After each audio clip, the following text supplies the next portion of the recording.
What games were on the Somalian Pirates Wii? Uh, um, Today, we're going to bust some myths about pirates.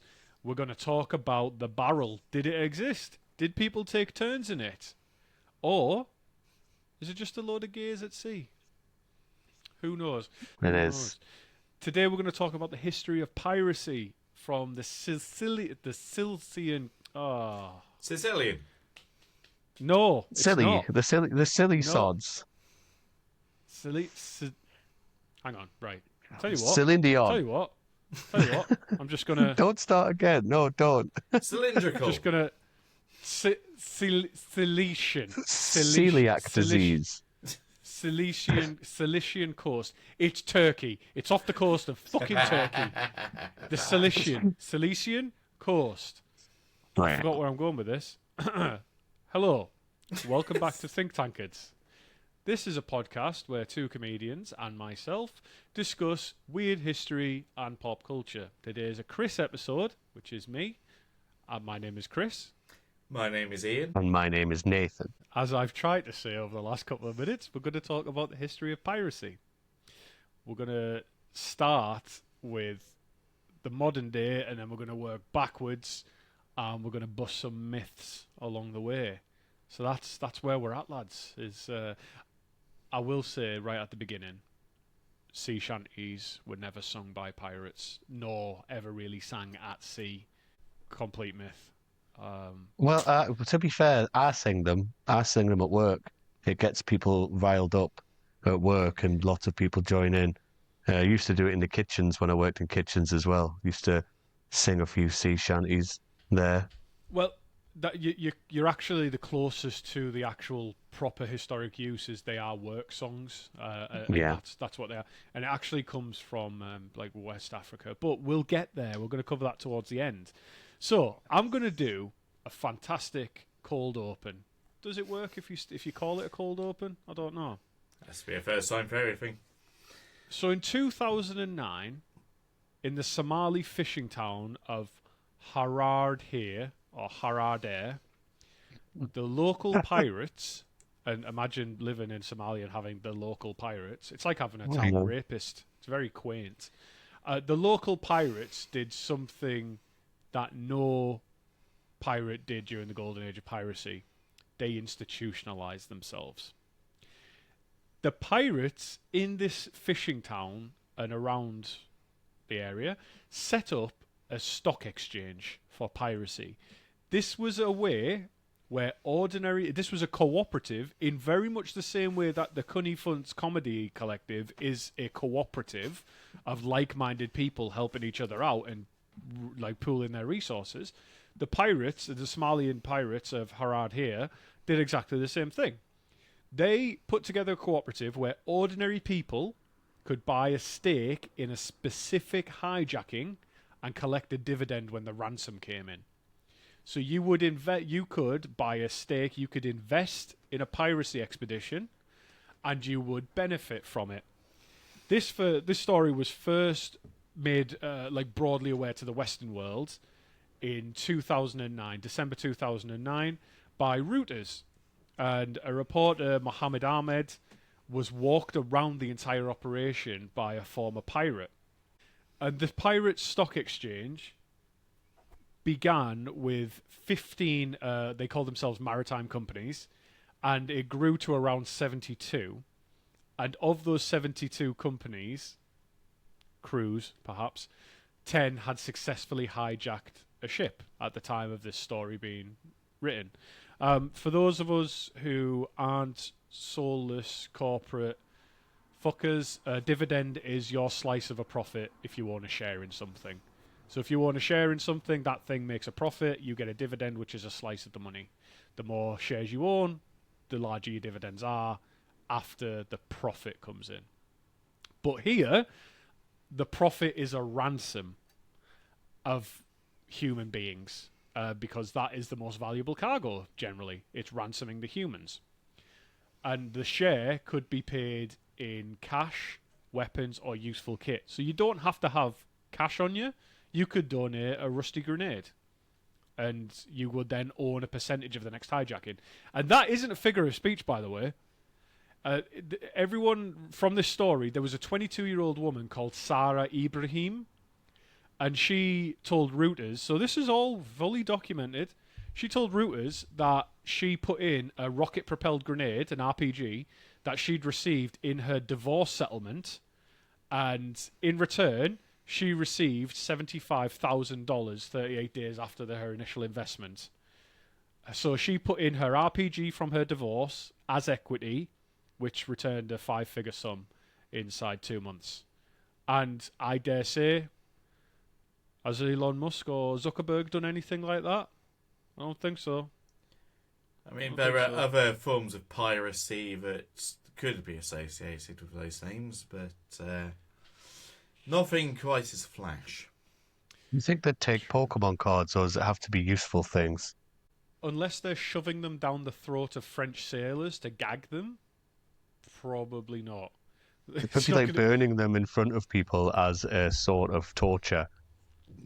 Well, opening maybe, yeah. the boxes. Look, they would certainly get me anyway. I don't know if they do cruises specifically for autistic people. No, They might. no, we're not allowed. We'd all just be having sex all the time. Yeah, true. That is a tangent. That is a tangent I don't want to go on, because I've seen like interviews with autistic people who are like, oh yeah, my special interest is sex, and I'm like, same. Yeah, same. Mine's cocaine. In fact, no, there was one guy who was on Instagram ages ago, and he said, and he made this whole thing about like, and other autistic people will be like, you're giving us a bad name, you cunt, will you behave? He's like, I'm autistic, my special interest is gambling and drinking. I love it. Is it Sam? Sam Lowry? Is it James Bond? Perhaps. So go back to piracy. The man who industrialized piracy on this scale that we know of was called Mohammed Abdi Hassan, who was nicknamed Afwene, which means big mouth. And he built what was called the Hobyo Haradhir piracy network from 2005, and he turned essentially freelance robbery into a finance business with investors, shareholders, and even enough money to pay local officials. But he was smart. He went the Al Capone route, or like the Pablo Escobar route with this. They reinvested some of that money back into like the local infrastructure. So this paid for roads, paving roads. It built houses, and it also brought like luxury cars and stuff to what had been a dusty fishing village. However, it wouldn't be a Think Tankers podcast without me pointing out that in 2010, an estimate was that pirates had taken home $148 million in ransoms, right? However, insurance companies collected something along the lines of 10 times that in hijacking premiums and security spending. So like it would be part of the security budgets for maritime companies would be paying insurance premiums, which would go up massively depending on where you were. So 148 million for the pirates. Piracy. Exactly, it's 1.4 billion for the insurance companies, and it's so when you do it like that, the only people who really carried the risk were the people at sea themselves, like the sailors. So, but bear that in mind, because that's a bit of a thread throughout the history of piracy. Yes, Commodore Ian. Was Big Mouth ever caught? He gave an interview to Reuters, man. Okay. The reason I ask is just in case the person in charge of trying to catch him was Morrissey, and therefore every time he did a hit, he'd just say, "Big Mouth strikes again." Oh, I'm gonna give that. A sensible chuckle and a golf clap. Thank you very much. I'm not going to do anything with it. fine. Is I'm above Morrissey the that one now. who was in Men Behave? Is he the one who was in Men Behaving Badly? Neil Morrissey. Yeah, Yes, is that I'm the same talking about person? someone slightly different. No, The lead singer of the Smiths. But Neil Morrissey is also a musician. not just that an I actor? know of. Possible. Well, Maybe in his it didn't. spare time. No, it was the other. It was the other one from Men Behaving Badly. That was Bob the Builder. Martin Quinn. No. Morrissey was Neil Oh, Morrissey was Neil Morrissey was Bob Bob the the Builder. Oh, so Builder. he was. So He was yes, a, he was he a was musician. Yeah, He was he a was a musician. musician. Yeah, you got a number one. There you go. Yeah, there you go. The Smiths. See? Did the Smiths Did ever the do Smiths? They almost certainly did. But Yeah, it wasn't quite as on the level of Scoop Muck and Dizzy, Rolly 2, Lofty and Henry, Join the Crew, Join the crew. Bob and the Gang, Bob and the have gang so much have fun, So much fun. working To get the together, job done. get the job done. Yeah. and then he Which is a sea shanty of modern day. and It is he actually followed Kids at it Work up song. with a cover of Mambo Number 5. Oh, He did, yes. Okay. Yeah. When really he could have just made number 6. Didn't need to Yes. redo number 5. It's like fucking Skyrim all over again, isn't it? Sick of Ah. these remakes. The Sick of natural these thing that remakes. came to me when I heard it. But yeah, Make a it's just sequel. fucking Skyrim all over again. That's what I Right, thought, so- yeah. Moving from Morrissey back to piracy. Morrissey. The insurance. So that was the modern day pirate stock exchange, which I've had a look, and you can still invest in this stuff. I was trying to convince people at work to do it with me just to see like what could happen, and they do still advertise online for you to like pay in like Bitcoin and stuff to invest into piracy expeditions. I asked if they could specifically target the French because that's the only way I feel like okay doing it.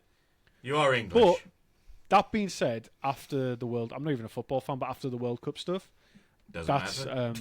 I think that did a lot to repair France and England's relationships. Because I think we all hate Argentina now. Well, yeah, we have for a while anyway, so As if we stopped. yeah, exactly. Yeah. How's They started it. how's far west Falkland doing? At the moment, Not okay. well if you look at their economy. But, Well, no. True. Yeah. So going back, that's the modern day pirate stock exchange, but there's also the actual first historic stock exchange was in, and I think I covered this on another episode briefly, but in the early 1600s, Amsterdam had its first proper stock exchange in the world, where the Dutch East India Company let ordinary Dutch people buy shares in that, and for anyone who is kind of not aware of what the Dutch East India Company was, they were, putting it generously, seaborne commerce with a flag. Is the delicate way of putting that. Huh? To look into the Dutch East India Company is far beyond the scope of this episode. There is a lot to do with nutmeg, genocide, and banana republics, essentially, and they were fucking big. Like, they were a big company as well. But yeah, so the Dutch did it in the early 1600s, and then hundreds of years later, the Somali fishing town reinvented it again. So I've got a question for you lads. Is it more moral, or is it equivalent to invest in a piracy expedition for Somali pirates, or buy shares in a company that builds weapons? Is there a distinction at all anywhere? Is one of them more moral than the other? Good question, Bono. Morality arguably- scaling. Well, it is, and the question always is whose morality, right? But arguably, the Somali stock exchange is just cutting out the middleman. You know, you're investing in death and destruction. That's one of their forms of murder, yes. I think that it's probably just because Somalia is generally one of the poorer nations of the world. I think anything that benefits them, help them lift themselves out of poverty. It's like those adverts: teach a man to fish rather than give him a fish. They don't want to live on handouts. They just want to give themselves the chance to work out of poverty. Yeah, So I think Somali and the Somali people have latched onto a riveting trade, which will bring them a sustained livelihood by robbing Western nations and Tom Hanks. And again, out of solidarity with my love for Robin Hood, I'm gonna stay with the Somali scheme rather than fund weapons money. Tony Stark's got enough money. I mean, you are quite right, because it's a very well known saying, isn't it? That give a man a yacht and he'll eat for a day. Teach a man to hijack a yacht and he'll eat for life. Exactly. Mm-hmm. Give a man a very- horse and he'll eat in a day. Teach a man to horse and make him drink water. What about you, Nathan? Where do you stand on the morality of the pirate exchange versus investing I mean, in weapons companies? I'm always one for the little man. I like the underdog, and I think that the Somalian pirates. I never really thought I'd be openly showing support for Somalian pirates, but here we are when put against the great evil that is the other side. It's basically like South Park's turd sandwich and giant douche situation, isn't it? Yes. I wouldn't necessarily want either of them in my back garden, but NIMBY, yeah, ultimate NIMBY, not in And my backyard. Just like Diddy, Chris has been here saying "vote or die" to the both of us. Vote or die, Yeah, motherfucker, basically. vote or die. Yeah. Yeah. Yeah. Fair enough. I you will find that the theme throughout all of this is that, and Ian prodded at it gently with his answer, with the tip of his spear, was that if there's problems on land, it manifests as problems at sea. Like if Somalia was in a much better place economically, then the piracy wouldn't exist. Like, and that's been true throughout the whole of history. People don't go out and be pirates because they like for the crack. it's for the fun of the game, it's for the They're the not in it love for- of the yeah, game love of the piracy. Yeah. So piracy in 2026, like right now, right today, right this minute, it's at a 5-year high actually. So it is still going on. Oh, go on, boys. Oh, I wish I'd met that careers master when I was at school. I know, right? Yeah. So the Piracy. authoritative count. The authoritative count comes from the International Maritime Bureau, the IMB, who are part of the International Chamber of Commerce. And they have run a piracy reporting centre in Kuala Lumpur since 1991. And their 2025 annual report logged 137 incidents worldwide, which was up from 116 in 2024. And in 2025, the action was overwhelmingly in Southeast Asia. It wasn't so much around like Somalia and stuff anymore. It was Southeast Asia, with 95 of 137 incidents coming from Southeast Asia. 29 came from Africa, and 8 came from the Indian subcontinent. But if you're looking for pirates nowadays, and again, I continue the trend with my episodes of catering to both sides of the morality spectrum. If you wanted to Looking go for and become pirates. a pirate, if you wanted to go and become a pirate, go to the Singapore Strait, because 80 of the 137 incidents happened there. But what about the was a- Singapore gay? There is Why There did is I a laugh lot. at that? there is a lot of salt. There is a lot of semen there. Yeah. Yeah. We might as well join piracy because there's some lovely comments have said we're not funny. We're not funny doing this. We shouldn't be doing this, and we shouldn't be going on stage trying to be funny. So maybe we should try to be pirates, and maybe we can make the hostages laugh. Yeah. Yeah, Like with their all gags in the cruise mouth. entertainers. Before we Yeah, start that's right. recording, before we start Capturing people with a recording, red coat. the Skegness Skiffers. Yeah, before we started recording, I told Nathan about some comments on some social media videos, and he promised he wasn't going to take it personally, but here we are. Oh no, I I don't- found it really funny. I don't remember him promising that. No, I He didn't. No, I was just trying to But give I him the also- benefit of the doubt. I found it funny. I just wanted to get it in there. I actually had a look just while you were talking as well to see if I could. There's one that's still there. It's Right. saying not to recommend the channel. Keep it there. I think it's funny. Oh no! Again, I'm not a big fan of censoring anybody. It's just when it was like diatribes. It's the same. People who listen to my other podcasts will know about the glue guy. Like I'm very liberal, but there is a limit of what I'll tolerate. And the glue guy he's a mythical creature on the other podcast I do. But anyway, that's by the by. Let's talk about Singapore. Fair. So the Singapore Strait was recorded 80 incidents, which means it's responsible for around 58% of global total for piracy. And in 2025, that was the highest amount of incidents since records began in 1991. So good time to. It's a bull market for pirates, is what I'm trying to say. So is that just records of piracy began in 1991, or is that what people always talk about when they say since records began? It just happened to be 1991 when I was born. Anytime anybody in history has said since records began, they're talking about 1991. 1991, right?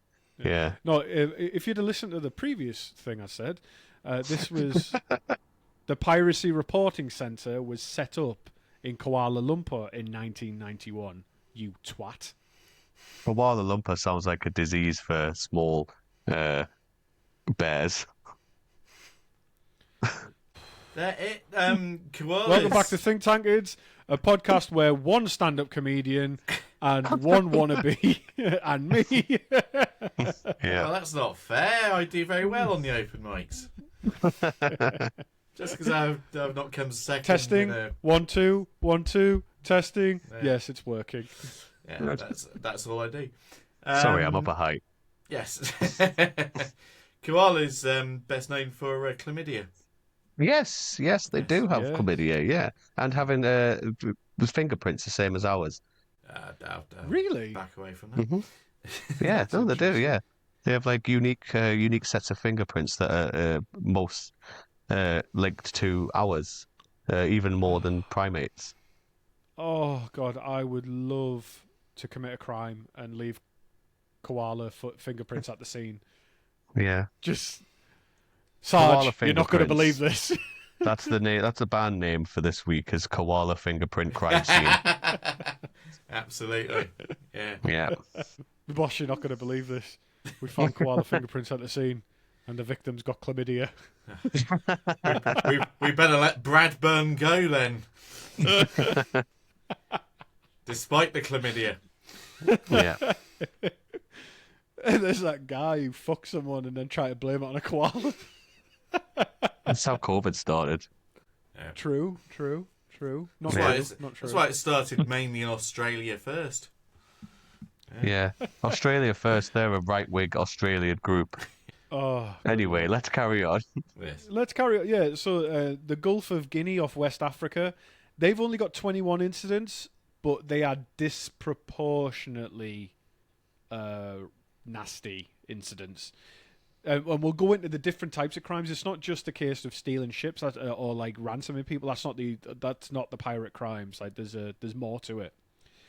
But 21 incidents, and the region in the Gulf of Guinea accounts for 23 crew kidnappings across 4 attacks. And so if you want to specialize in your fledgling piracy career, and you might want to go to the Singapore Strait for like your basic training, but then if you want to specialize in kidnapping and ransom, go to the Gulf of Guinea off West Africa, and that's where the money is generally. So, just for the aspiring pirates out there. Off Somalia, largely now contained by naval patrols, but it's not dead. There was 2 incidents in November last year, 2025. They happened quite far out, and earlier in the year they hijacked fishing vessels and took 26 hostages, which were all later released. And there are a lot of low-level crimes that happen around the Indonesian archipelago and the Bangladeshi anchorages, which is just a lot of theft. So modern piracy splits into 3 businesses generally, and after this, why don't you tell me which one do you think you'd be best at? The first one is opportunistic theft.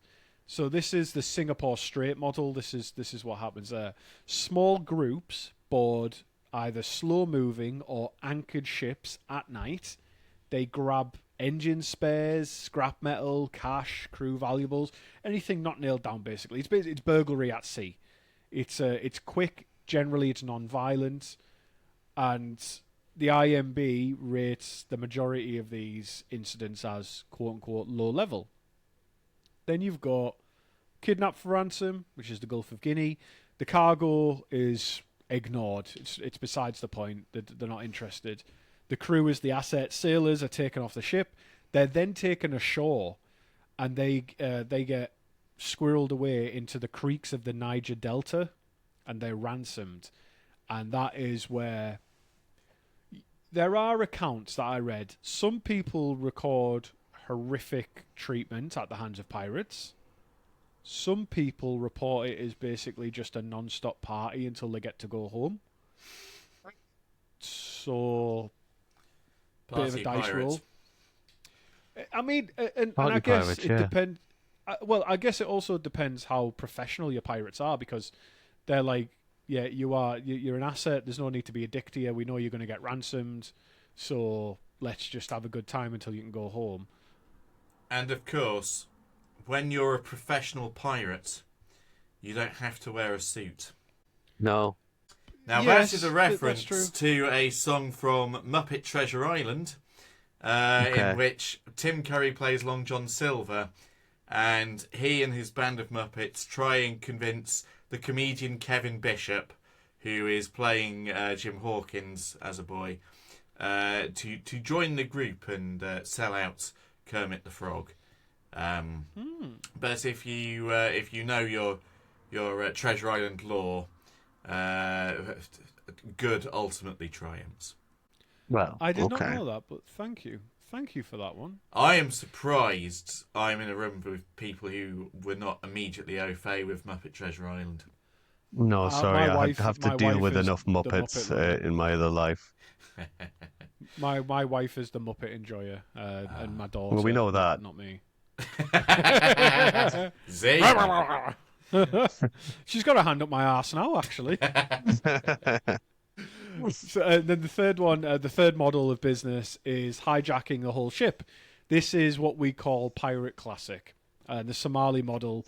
This is you'd slap the side of this and you say this is a classic Somali model, 2008 to 2012. The vessel, the cargo, and the crew are held together and ransomed back as a set. This is the model that the Pirate Stock Exchange financed, and this is the one, unfortunately, that the navies have mostly suppressed. So they've had to become agile in their business model. It is how I pitch it to potential investors now. Yes, Ian. Was Captain Phillips an excellent recruitment tool for this line of piracy? I think yes, because that is kind of it's so well known, and that I don't know anything about the film apart from the pirate saying, and I'm not going to do the voice, "Look at me, I'm the captain now." You know, like, Yeah. that's cool as shit. I mean, it's almost romanticized, like, or even if the film doesn't, the fact that we've got those memes, it's romanticized that particular moment almost. Yeah, I mean, have you not seen the film, Chris? Because it's not a No. romanticized film. It's quite harrowing and pretty damn But awful. that's exactly my point. Is that I haven't seen the film, and I imagine a lot of people who haven't, so they see that one snippet about, oh man, he looks badass. He gets to take over a whole ship. Fuck yeah.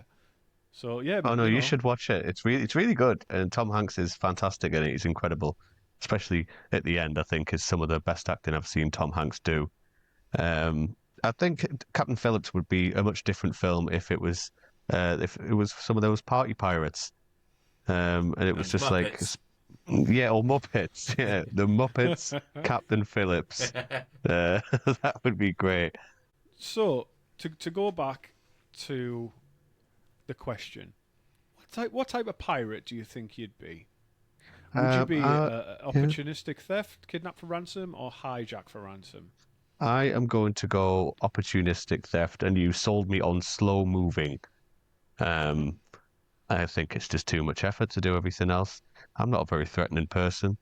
I mean, I probably can be quite sneaky. You know, I'm very perceptive. I'm good at spotting certain things. If I see like a PSA 10 first edition Charizard on this ship, I'll take that. I know my stuff. Nice. I'd Okay. probably a Pirates backroom clerk figure. Because, like, just keeping account of the loot and the rations for food. Because obviously I'm not made for being a pirate. I'd be like the Mr. Smee Yeah, of Somalian pirates. Yeah. Mr. So Smeg. sure. Oh my god, there is not an original experience in the world. My mate Kat, my friend Kat, she sent me a reel yesterday saying if I was a pirate ship, I'd be. It said if we were in a pirate crew, you'd be Mr. Smee, and I was like, who's Mr. Smee? And now you've brought it up as well. Like, Who's Mr. Smee? Have you seen any films? yeah, Peter Pan. I've seen a load with Melanie Hickson. Peter Pan? Mr. Smee? I've not seen Peter Pan for years. I just know Oh, Pooh and it's Nana, it's like very the big racist. dog. The Disney one particularly, yes. Yeah, the Disney one's Oh, really okay. racist. It's got one of Very them things racist. at the beginning that says like, "Oh, these are like old opinions." And I remember watching it recently and thinking, "That's strange. I can't really remember anything unusual." And then the song with the Native What makes Americans the red saying, man "What red? makes the red man Yeah. red?" And I was like, "Wow, this is Ah. just a pretty damn awful." Yeah. Catchy though. It's weird. They're ashamed of Song of the South, but not so much Peter Yeah, Pan. it's bizarre. Yeah. I do not appreciate the ongoing censorship, which is why I also engage in piracy as well. Ah. Lovely. Yeah. So, okay, Nathan would be a smash and grab. Ian would be a Clark. I think I'd be a kidnap for ransom. And the reason is I think I'd be quite nice to them. I feel like I'm charismatic enough, and I've had some exposure to real life negotiations with like bad actors and stuff like that. So yeah. From So like Czechoslovakia. yeah, so like in previous jobs and without getting too specific, I've like been exposed to like incidents where you've had to negotiate with like attackers and stuff like that, like cyber attackers. So yeah, I think kidnap for ransom. I'd take them up the creek, make sure they were settled in and Beg everything, your and pardon. just kind of yeah, take them right up the creek, dry. So before we go on and talk a little bit about some not pirates, we're going to talk about the Houthis, who are not pirates. They are a political movement, the Houthi movement in Yemen. They carry out attacks on ships in the Red Sea, but they are not pirates because they are politically motivated. Weren't they created by Dr. Seuss? Fuck's sake, Nathan. I'm just here to derail this conversation massively, or All of us had to say it at some deport point. it. Yes. Sorry, carry on. We bomb Israel and America and England too. We go flugity, blah bloogity for a big Houthi stew. Yeah. We have loot So- of green eggs and ham. Said Sam, I am. I am. I am. I'm tired of drinking rum. I'm tired of chewing bones. Pass me that controller and pass me that drone. Very good. So since late 2023, the headlines have been full of attacks on ships in the Red Sea by Yemen's Houthi movement. They are mostly not piracy because it is politically motivated. Piracy is defined as robbery for private gain, and we'll talk about the different kinds of pirates in a minute. But the Houthi campaign is political and militarily. Is a political and military campaign.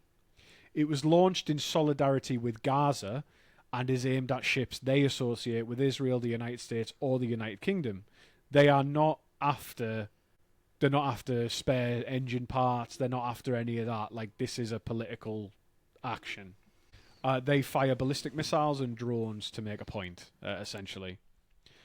The line, though, does blur because in 2023, Houthi forces boarded and seized the car carrier Galaxy Leader by helicopter and held its crew for over a year, releasing them in January 2025 after a Gaza ceasefire.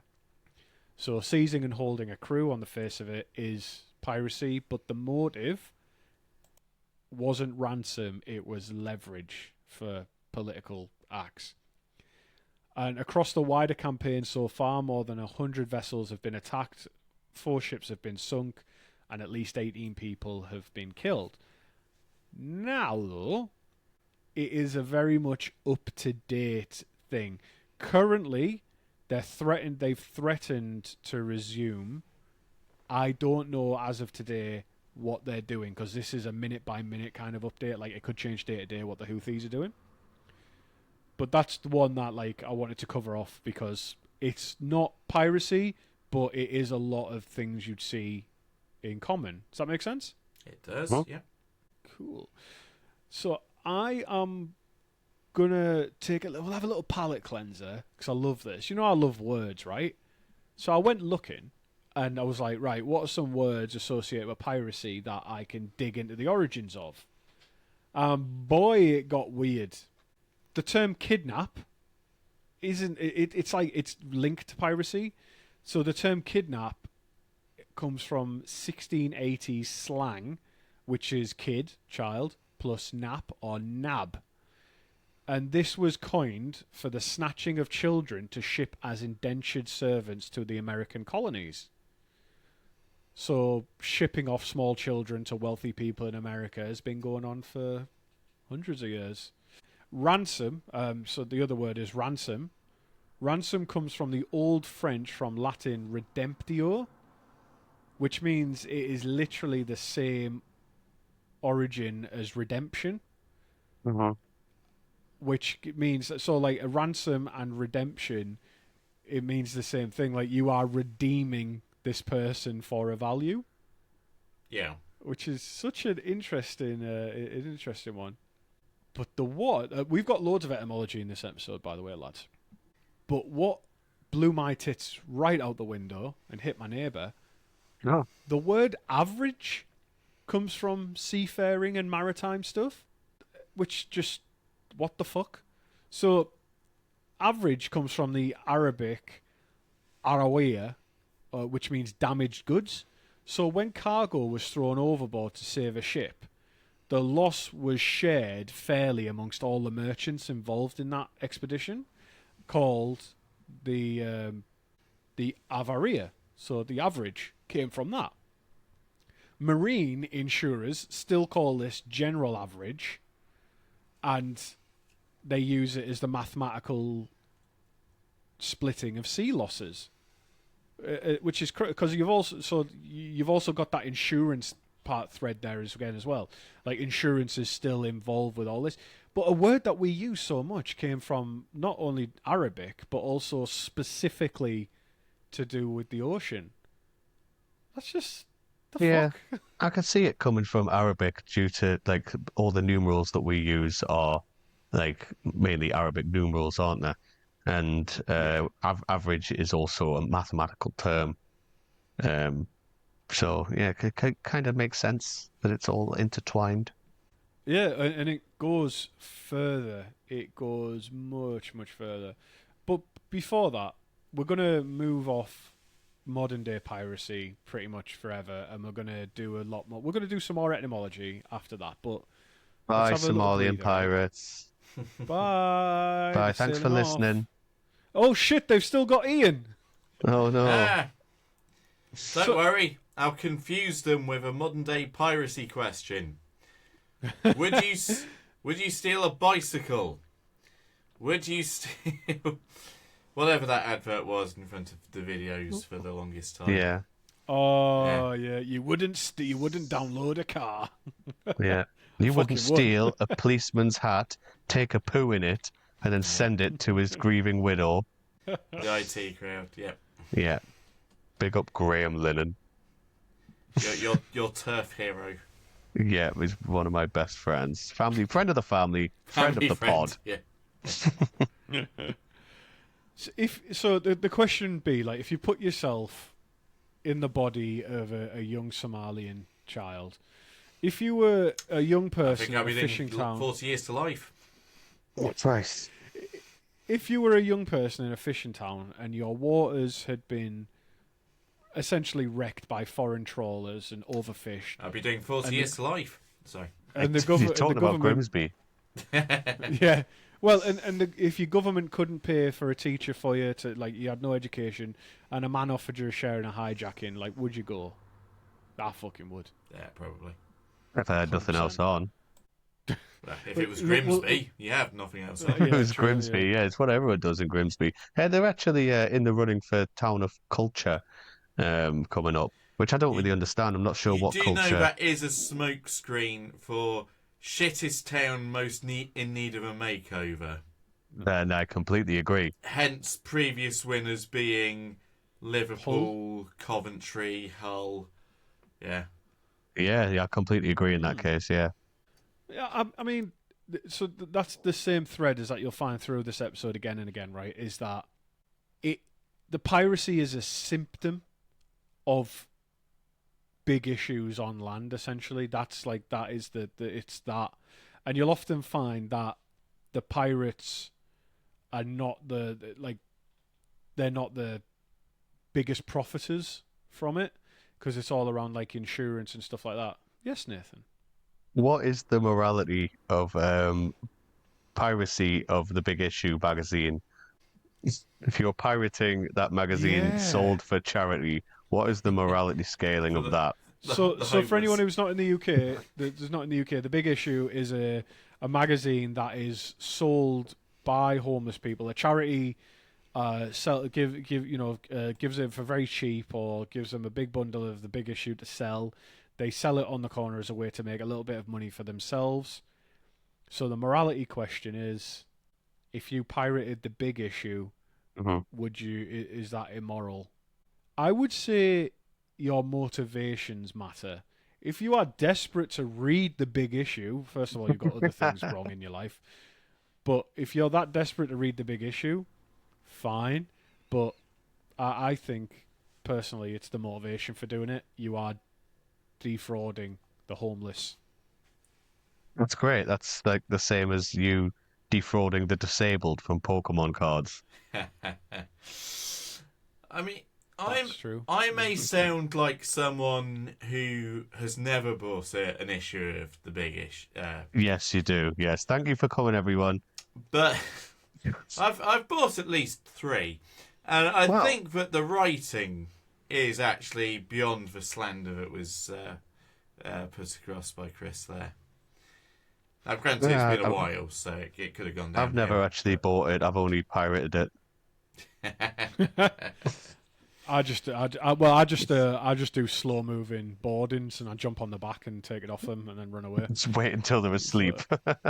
Yeah, I wait until the homeless people are at anchor on a night. Once they're at anchor, I do a slow outside moving board. Greg's. Yes, that's my preferred method. So, what is a pirate? What is the word pirate? Why is there so? In fact, can you name me some different words for pirate? Horse pirate. Buccaneer. Buccaneer's a very good one. Thank you, Ian. Swashbuckler. Yes. Any Thief. others? Bandit. Thief and bandit don't really have C definitions. Think more like what about fantasy? Like fantasy terms for a pirate. There'd be like, oh, I don't know, pirates. Yeah, I've just been watching Pirates of the alright. Caribbean. That's all. I can't really think of anything Yes. else. Okay, so right, so a pirate. We'll go through some terms and we'll go through what they meant. Viking is a word for pirate, by the way. Yeah. Oh yes. Okay. So pirate comes from the Latin pirata, from the Greek pirates, which means one who attacks, which is built on the term pyra, meaning a trial, an attempt, or an attack. And so they've got the same ancient root, which means to try or to risk. Now, other words that come from this. So pirate has the root of Latin pirata from Greek pirates, which comes from the ancient Greek pyra. But other words also share that root as well. Peril, experience, empirical, and experiment. So they all have the same etymological root, which means have a go. Just have a go. So scientists are pirates. Exactly. Yeah. Okay. That's a cool caption for we could just have piracy. Have a go. Yeah. Just do it. Yeah. Just have Shia a go. LaBeouf. You might like it. Just give it a try.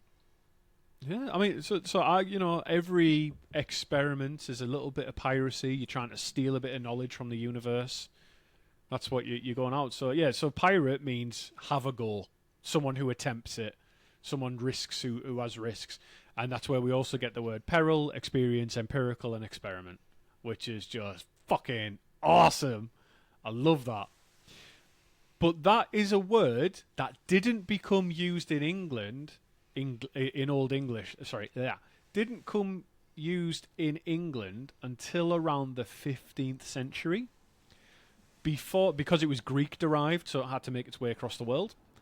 Before that, the Old English word for a pirate was seaskather, which is sea scather. Oh yeah. And a pirate ship, Nathan, I lied to you a little bit here. In Old English, pirate ship was theothgip, which means thief ship.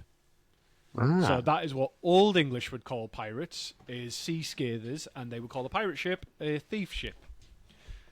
And it also, pirate also displaced the word Viking. So the Anglo-Saxons always called pirates Vikings, and the Old English called it seaskather, until pirate came along and they were like, yeah, this will do even better. But the legal definition of a piracy is, as I mentioned, private gain. It's for private gain, robbery for private gain on the seas.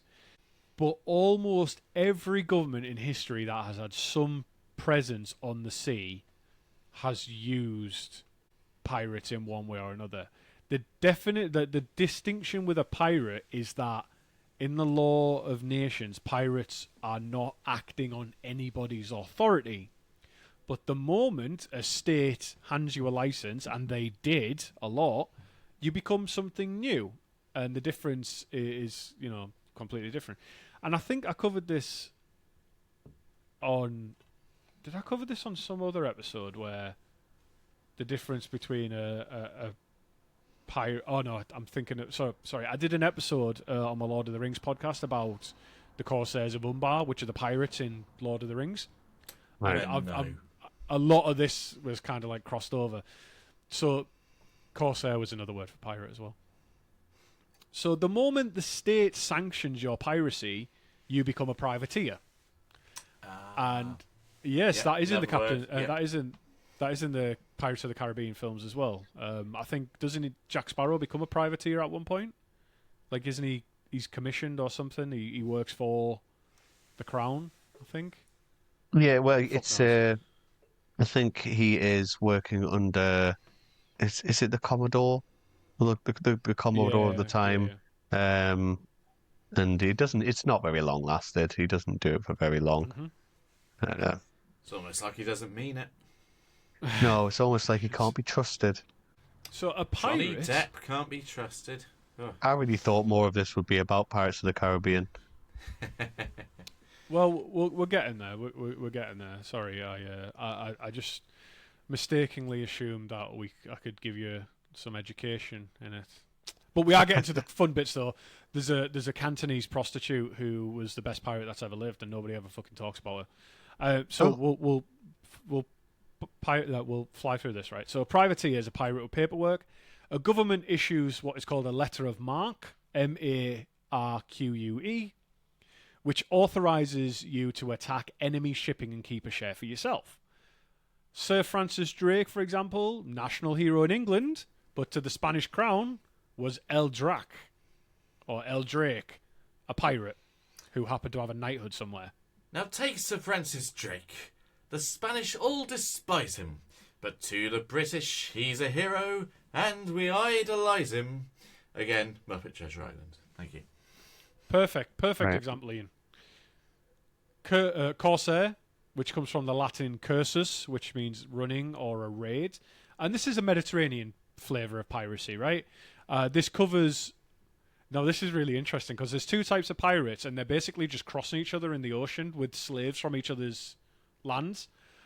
You've got the Muslim Barbary corsairs of North Africa and the Christian corsairs of Malta, who just go in opposite directions doing the same thing, which is fucking hilarious.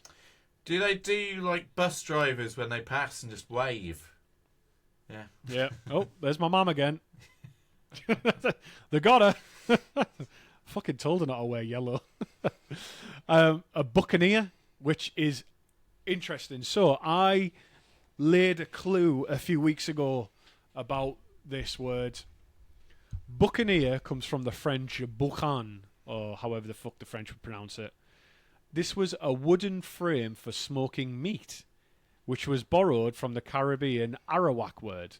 So the first buccaneers were French pig hunters, or hog hunters, which is what I used to do when I was single, on Hispaniola.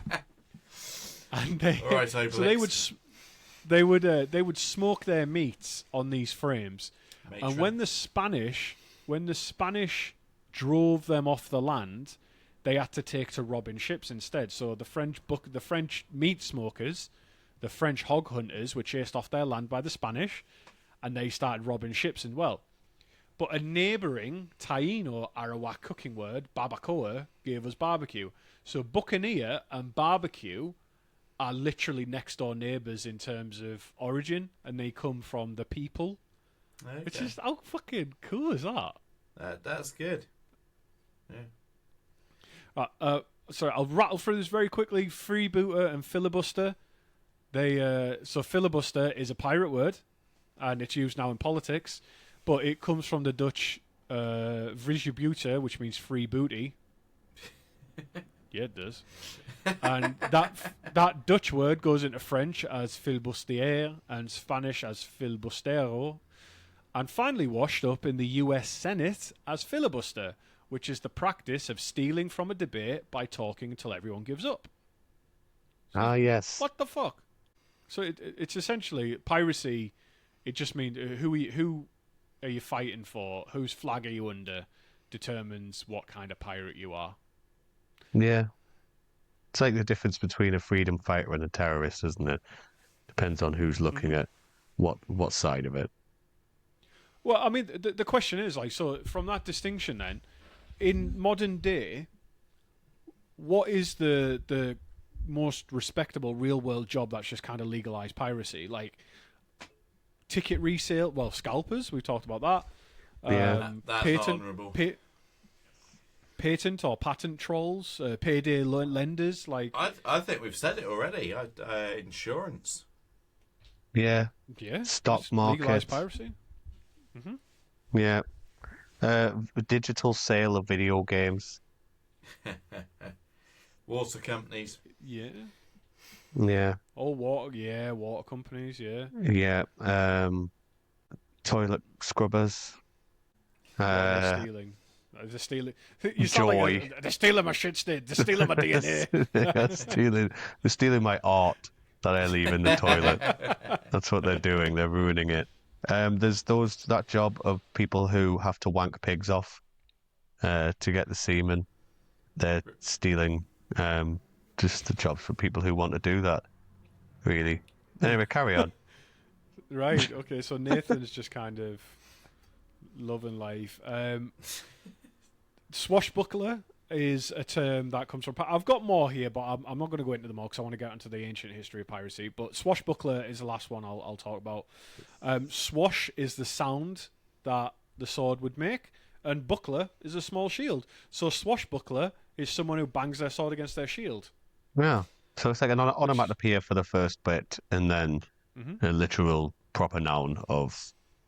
Yeah. Which is Okay. weird because when you think swashbuckler, you just think sword. You think Mhm. Yes, you don't think shield. no, Yeah, you're right. You think like the aforementioned Errol Flynn and Robin Uh-huh. Hood, Douglas Fairbanks, who also did that role, but also did other films about nature.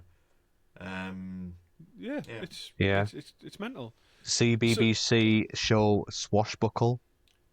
Yes, yeah. I remember Yeah. watching that with my nephew. Yeah, that's a good I've one. never heard of that. Oh, No. That's pirate themed. yeah, it was pirate themed. It was like a big play area kind of thing, and they'd give them little challenges to go do pirate related. You got to like jump over bombs and steal things, not real bombs. I mean, this is the BBC, It's so we're not CBeebies, entirely you know. sure. It's It's CBeebies, yeah, Clara's not coming back this week because she's blown her legs off. yeah, yeah. But it's okay because we gave her a gift to go to Alton Towers and ride the Smiler and go to the wonderful world of David Williams. Oh fuck me. I hope there are Right. ramps in that So- world. So this is part 2 of the episode now, right? This is the second the back half of the episode. 3,000 years of robbing boats, essentially. Piracy is old. Basically, the moment humans put something valuable on the water, another person was like paddling out on a log like Gollum, just be like, I'm going to steal that. So piracy is old as shit. In the ancient world, the best known story is probably that of Julius Caesar being kidnapped by pirates. The Mediterranean was riddled with pirates, couldn't move for them. In fact, it looked like the wave pool at a rammed water park. Couldn't turn around for pirates. Or well, the rubber And rings he's- and things like that as well. There were, yeah. It's like, so, who's got this fucking duck? Yeah. There's pirates trying to fire on each other, and someone's throwing a massive inflatable beach ball around, and like they're going to interrupt the battles to knock Yeah. it back. That'll be good. What is now southern Turkey was the most notoriously Cilician pirates were operating. So the Cilician pirates were operating in what is now southern Turkey, right? So the place that English people go to get shit hair and shit teeth used to be a really badass place for pirates. The most famous story comes from Plutarch. In around 75 BC, before Christ, hoorah! Young Julius Caesar was kidnapped by pirates in the Aegean. They told him that they were demanding a ransom of 20 talents, and he reportedly laughed and insisted they asked on 50. Before I give the answer, because I went and did my deep dive, does anyone know what a talent is or how much it was generally worth? It's something neither myself or Ian have. Not an ounce of talent. Now. No, sorry, It Ian. wasn't meant to be. No, I'm you're, not sure. and you're going to Edinburgh anyway, so it's fine. I'm not sure. I can't be there. It's fine. I believe a talent is a measure of currency. As to what it would be worth, we're talking about sesterce in the Roman ages, but I've not the frankest idea. Like 100 sesterce for talent.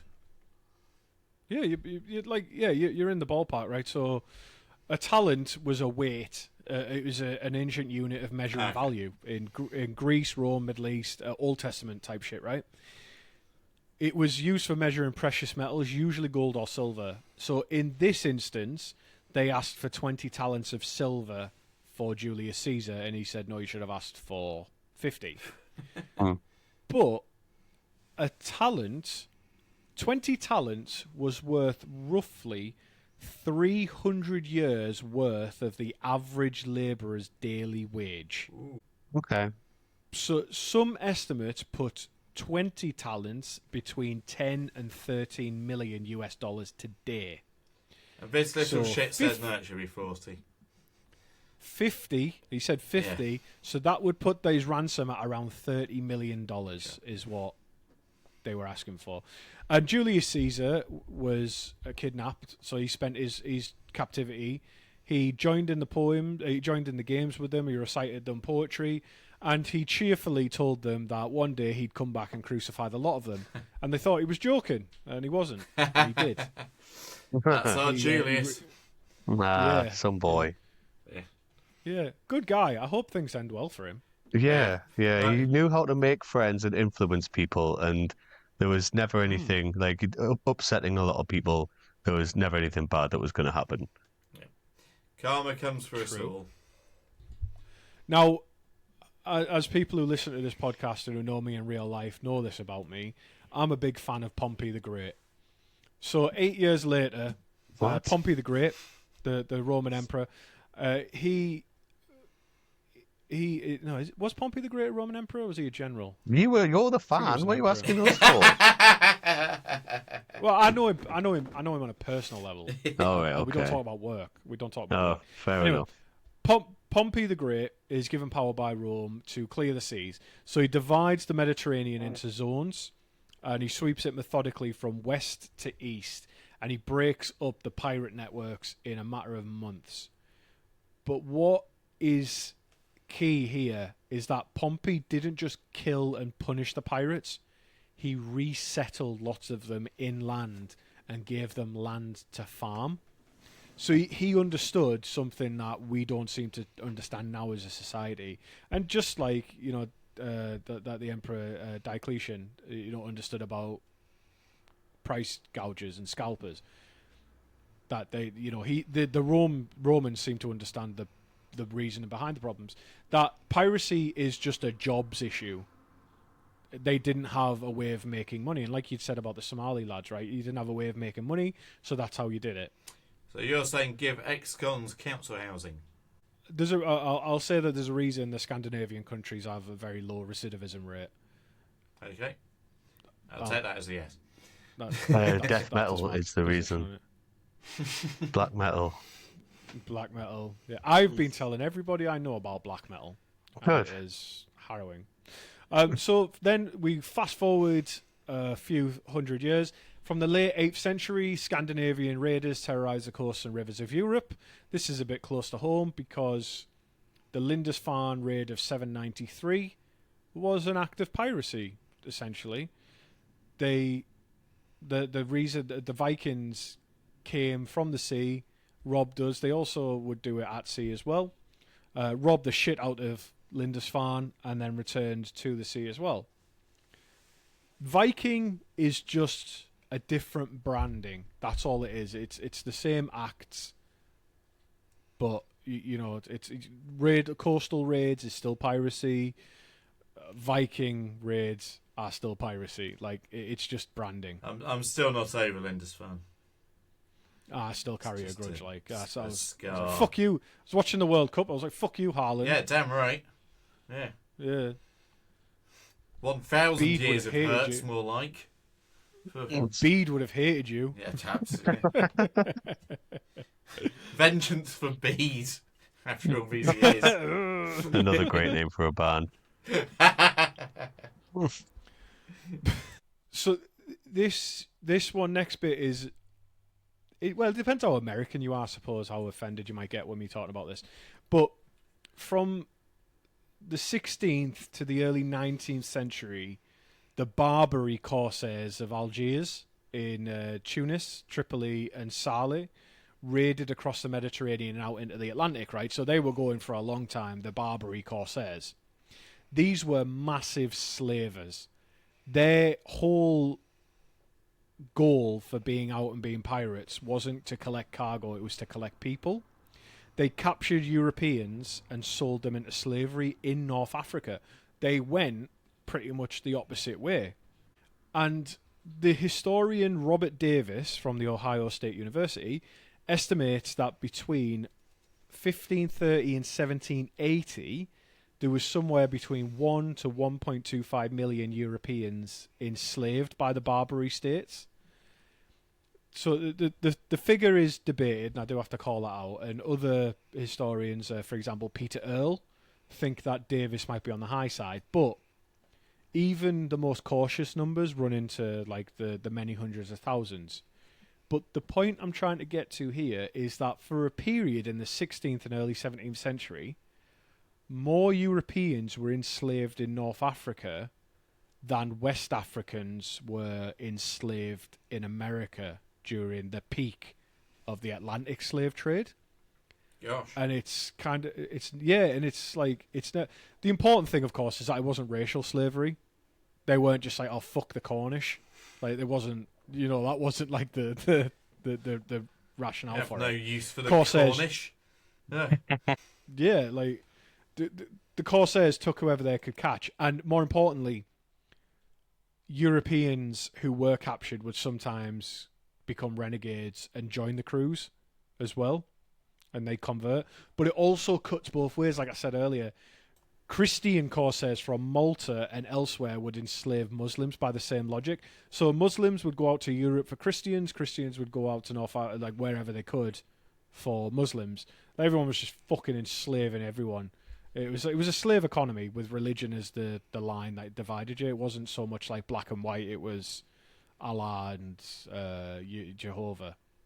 So it's just I couldn't believe when I was researching it. I was like, I was looking at the numbers and I was just like, fucking hell, like that is some scale. Like 1 to 1.25 million people enslaved in North Africa. Yeah. It's like, those are big numbers.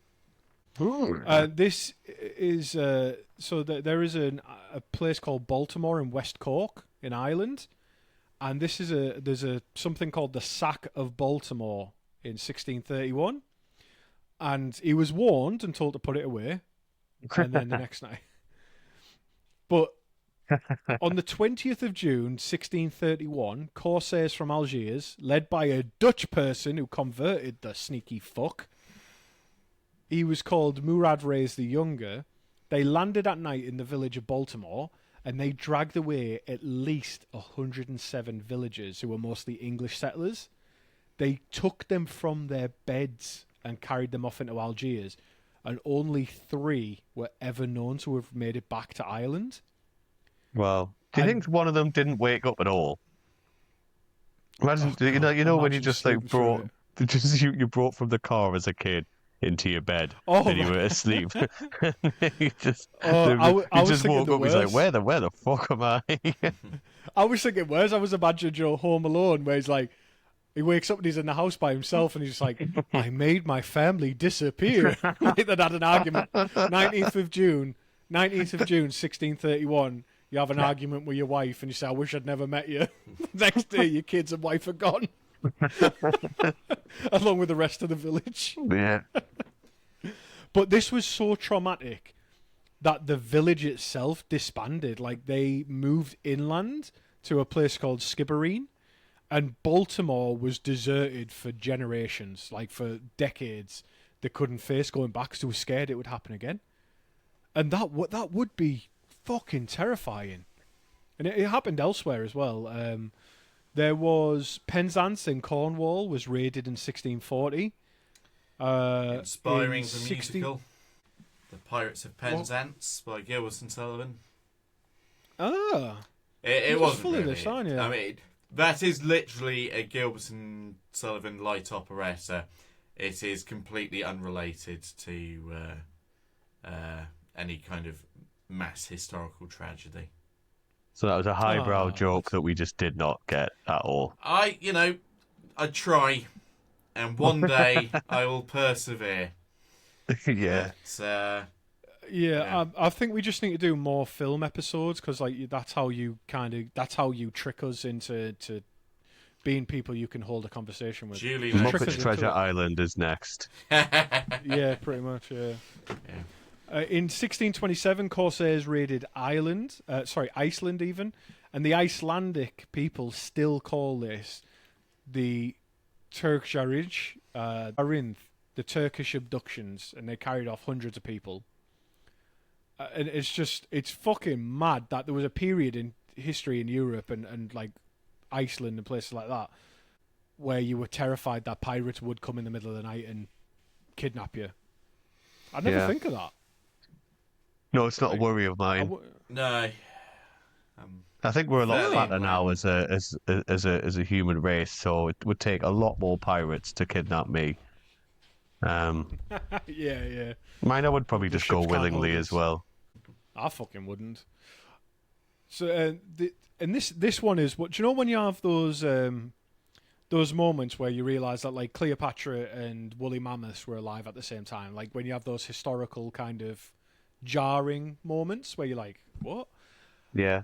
The United States, the young United States went to war over piracy in the first Barbary War in 1801 to 1805. The new republic, like the new American republic, they were sick of paying tribute to Tripoli to leave its ships alone. So they went to war over it. And then they had a slogan that was coined in 1798 about a war with France, like a trade war with France or a dispute with France called the XYZ affair.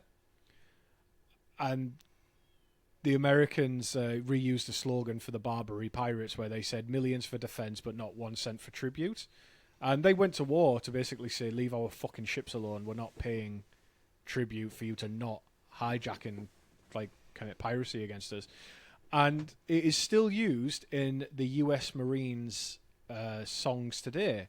There is a line called "To the Shores of that says "To the Shores of Tripoli," which is about them them getting sick of pirates and fighting them off. So that's in the US Marines like music now. And American naval power, in part, was founded to fight pirates. Which is interesting.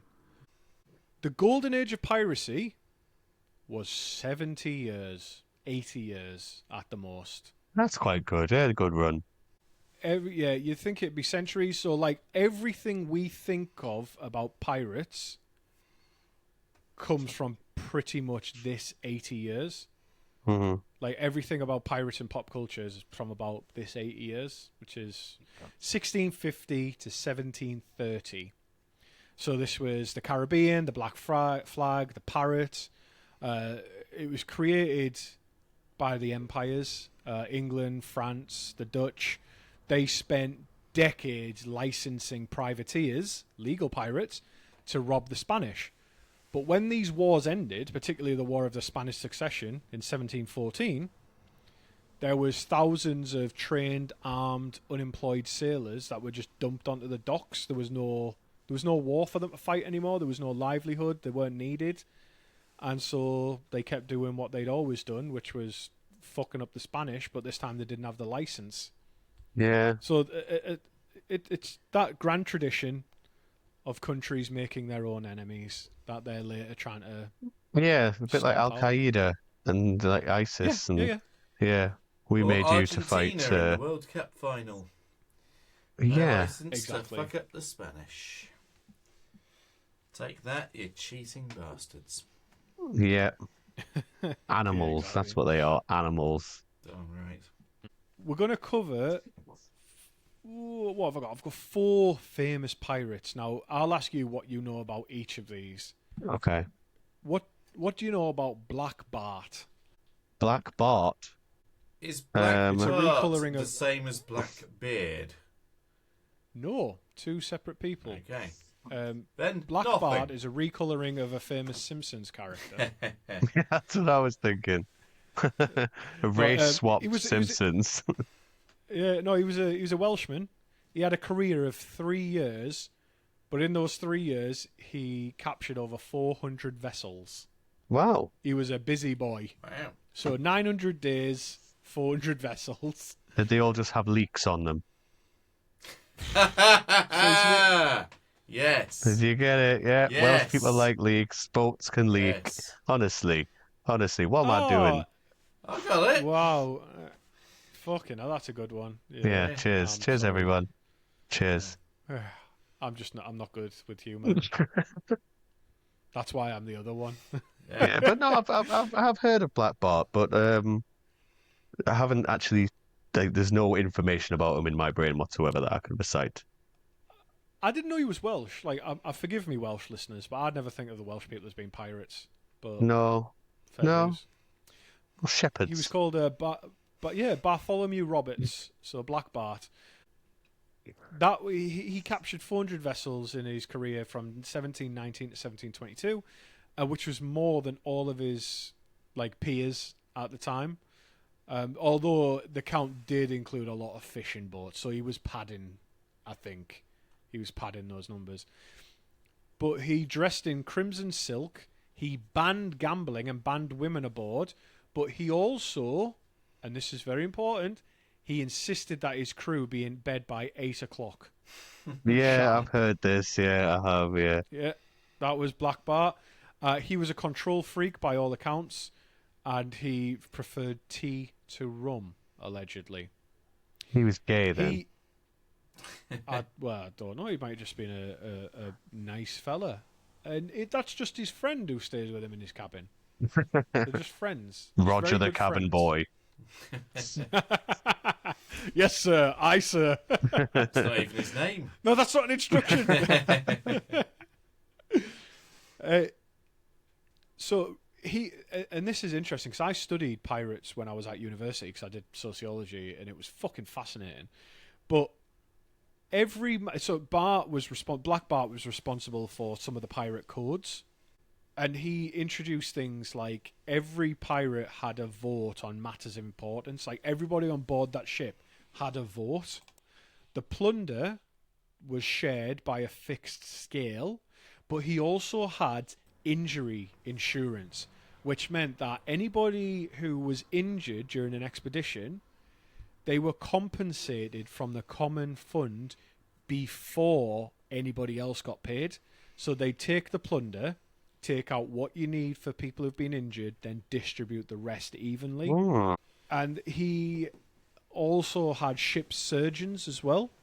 So on a royal, and comparatively at the time, like a pirate's life was a fucking dream because Pirate's being life in for the Navy me. was hell. Yeah, well, yeah, Somalian pirates, being in the Royal Navy at this time or a merchant vessel was hell. It was pretty hellish.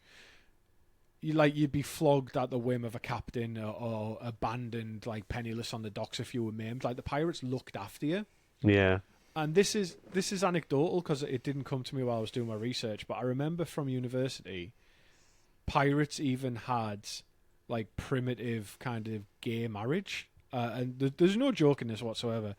But they did have like a primitive gay marriage where like you would have a colleague or someone else who would get your share in the event that you died. So it was like a joint ownership that you'd pool all your resources and that if one of you died, you'd get their share. And it was like Right. like that. It was like a primitive. It's more kind like of a gay civil marriage. partnership then. Yeah, exactly. Yeah. It would just be like one of your best mates. You didn't necessarily have to be like sexually or romantically involved with them. No, you didn't. No, you didn't have to be. But then it's also like I need to mention it because historians will say that they're friends. It's the same thing again. And so many Yeah. days away at sea, you know. Yeah, yeah. You never And know. yeah, people taken who have been in the Navy and all they really do know is buggery. That line was left out of the Village People description, but Oh, it's on the 12-inch version. I'll bet it is. He's full of zingers today, Nathan. Yeah. I know. I've leveled up. Hi, good on you, man. So Black Bart died in 1722. He was shot through the throat by grape shot off West Africa, and his death is generally taken to be the end of the Golden Age. Oh, That's a shame, and it is a shame because through like people like him and his stuff, like captains were like around this time, like this was the Golden Age of piracy. Ships were quite democratic. Captains were elected and they could be voted out. Like turning pirate could be a very profitable career move. mm-hmm. And we got three more pirates. Blackbeard is the next one. What do you know about Blackbeard? He had a black beard. Yes. And what did he do to his beard? Diet. No, what he Used did to something. tie it up with like little gems and things like little trinkets, I believe. He used to have spiders living in there as well. No, that was me. Sorry, I sometimes have spiders living in my beard. I've caught a few. Sounds like I don't But like Mr. that. Twit. Like remnants Yeah, of I don't like food. that. That's horrific. yeah, no, I've Yeah. seen spiders in my beard before. I like spiders though, so they can live there. It's fine. Uh, I don't know. I I need to I play don't like. Black Flag again. Blackbeard's in that. So allegedly, Blackbeard he died in 1718, but his reputation trumps any actual achievements in his life. So he Right. took like far fewer ships than Black Bart, but he understood the theatre of it, right? So when he take over a ship, he wove slow burning fuses into his beard and he lit them before a fight so that he'd come out of the smoke wreathed in like his own personal like fucking halo of hellfire. And this is taken from a general history in 1724, which is where we get most of his legend from. So most of this is like legend, but still pretty cool. And apparently he rarely needed to fight because terror would do so much work. And Yeah, if pirates had a patron saint, it'd be this guy. be like war paint. Yeah, pretty much. Yeah, yeah. And that's fantastic. But now this next one, there's not much to say about Blackbeard because again, it's mostly legend and it's stories you might have heard. But this next one, Zheng Yi Sao. Have you heard of this person? So I'm guessing this is the person you were alluding to before of the Cantonese prostitute. Yes. Oh. It is criminal. This woman, also called Ching Shi sometimes, she should be the headline for every pirate who's ever lived. She roughly operated from 1775 and then died around 1844. She was a former Cantonese sex worker who married a pirate, and upon his death in 1807, she took over his confederation and turned it into the largest pirate force in recorded history. Cool. At its peak, depending on the source, her ships ranged from 400 to 1800 and included tens of thousands of pirates. And credible estimates run it as high as 70,000 pirates, all under her flag. Wow. Nice. And her name just simply means wife of Zheng Yi. So Zheng Yi Sao, the wife of Zheng Yi, right? It's just... So to put it in a bit of perspective, Blackbeard commanded around 4 ships and 300 men. Yeah. Roberts captured around 400 ships, and many of them were fishing ships. She commanded a navy larger than most nations. She beat the Imperial Chinese fleet. She fended off the Portuguese, who were a big power in the world around that time. And she also she was able to beat back the British East India Company. She ran her confederation with like very, very strict laws, including death for raping, death for rape. Good on her. Yeah. But this is like blew my mind. This one, she negotiated her own amnesty in 1810. She kept all of her loot. She retired, and she ran a gambling den in Canton until she died peacefully, aged about 69, 70. Nice. She died Nice. in a bed. Yep, Oh, nice. fucking yeah, nice. Just God, That's impressive. It's damn, the like, patriarchy at work, really, though. The fact that we haven't heard of her, but we've heard of all the other yeah. people, isn't it? And the fact that like an ex-sex worker can beat off all those men, is great. Well, that's the least surprising thing about it. My hand would have got tired. We're just stealing one of Scott's jokes here. That's I'm pretty sure that he does that in his bit. Talks about beating off the Oh, does he? competition. Oh. Yeah. Oh, okay, all right, fair enough. But it's just, yeah, I mean, there's probably a combination, right? We won't have seen fucking films about her because, like, she's Chinese, she's an ex-prostitute, she's a woman. Like, it's Whoa. just, yeah. I mean, It's because she doesn't fit neatly into like the Mary Sue kind of protagonist, does she? I guess. You'd think she'd at least be But- on an episode of New Doctor Who, because that's all woke and such like. I think she could be Haven't they played stopped by making Sydney that? Sweeney and or Angela White, and I think it would go well. Hell But yeah. if you need someone who can easily play an Asian woman, Scarlett Johansson. Yes, yes, she's wonderful at that. Apparently, She can but play we any don't talk about ethnicity. that. Yeah, Oh, Ariana Grande, she's Asian at the moment. is she now? Yeah, yeah. She's very, very, very weird. Very Versatile weird is the person. word we're looking for. There's also that Maya Rudolph or Randolph or something as well, who is Who's that? she's a chameleon. From She's in- SNL. Yeah, she's in so many films. Yeah, Like Bridesmaids yeah, and such yeah. like, yeah. yeah, right. Yeah. So let's cover off some pirate memorabilia. The Jolly Roger. Nobody knows what the fuck its name is. Nobody knows whether it's That's Jolly a lie Rouge? for a start. It's for Jolly Roger. well, nobody Thanks can for coming, quite everyone. agree on what its name should be. There's three leading theories. The name might come from the French Jolly Rouge, which means pretty red, which means that there was an old red no quarter flag, which means that we're not going to expect no mercy. There was the Old Roger, which is a common slang name for the devil, and a gang hanged in Rhode Island in 1723 reportedly called their flag Old Roger, which is kind of supporting evidence. And there's also the Tamil or Indian Ocean title Ali Raja, King of the Sea, which supposedly picked up by English sailors in the east and mangled on its way home.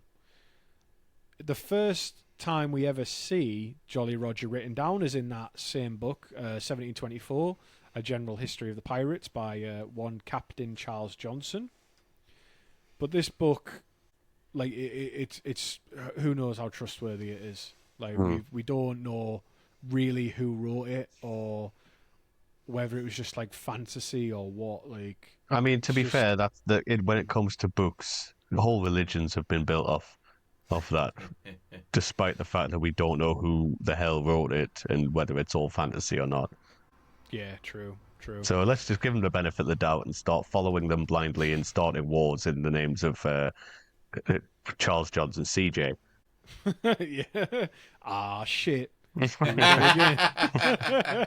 was supposed to follow the damn boat, CJ.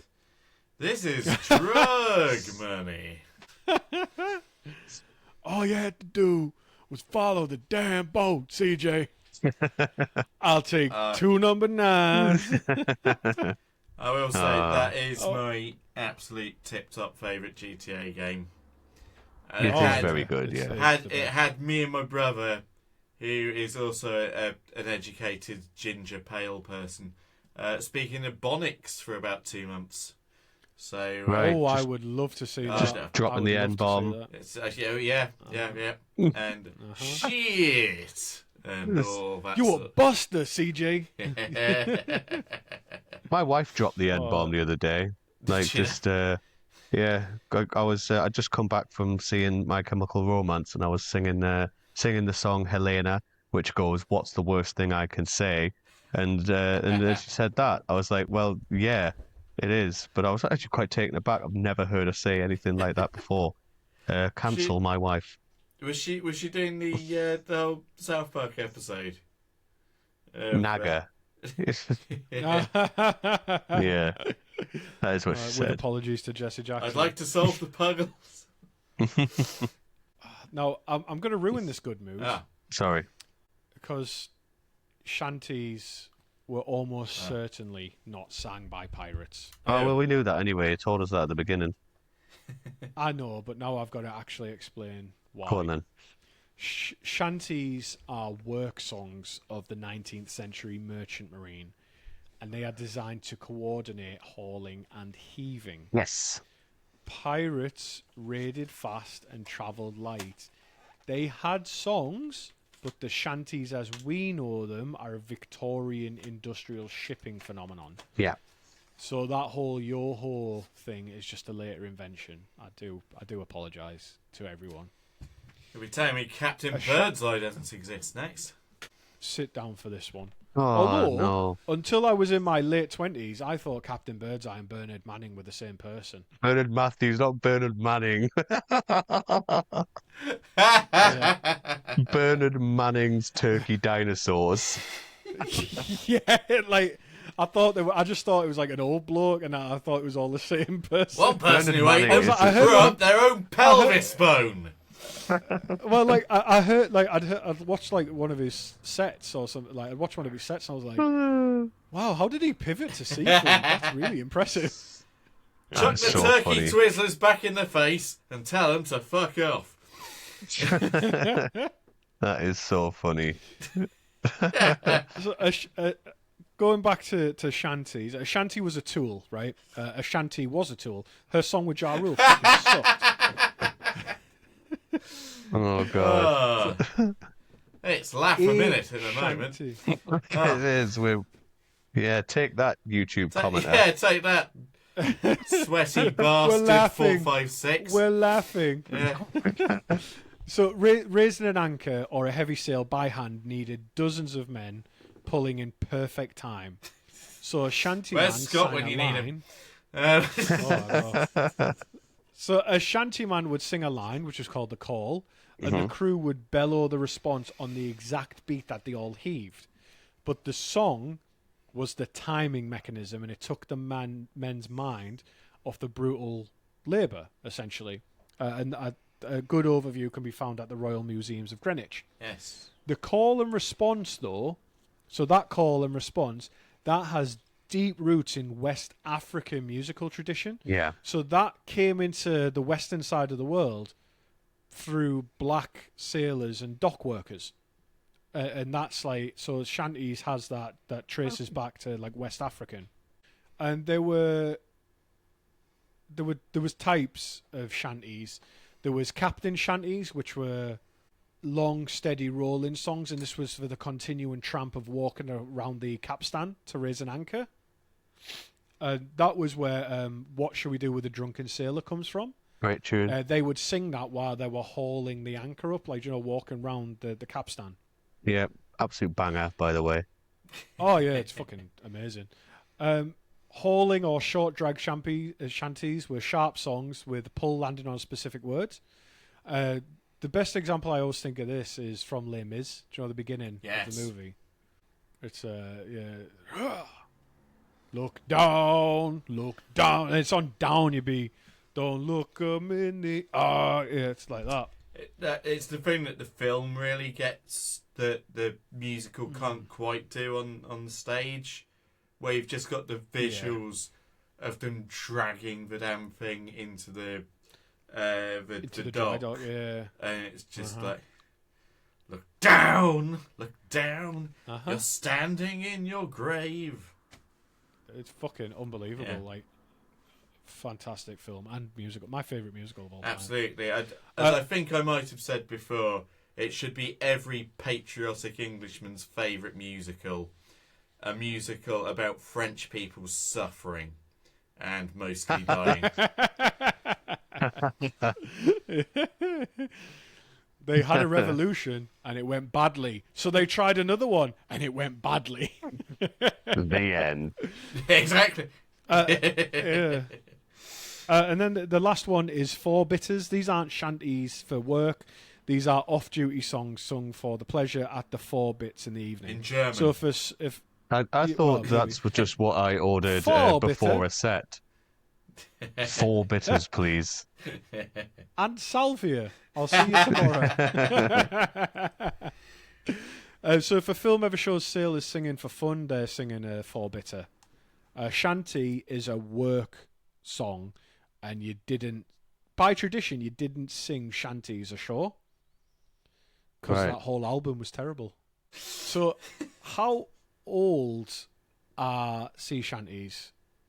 The earliest recorded hauling chant was 1549, which was recorded in the Complaint of Scotland, which was Scott's propaganda track from the Rough Wooing. Jesus, that must be a long book. Which The Complaint of Scotland. it's still being written. It's still being written. It's 1549 for the number of volumes.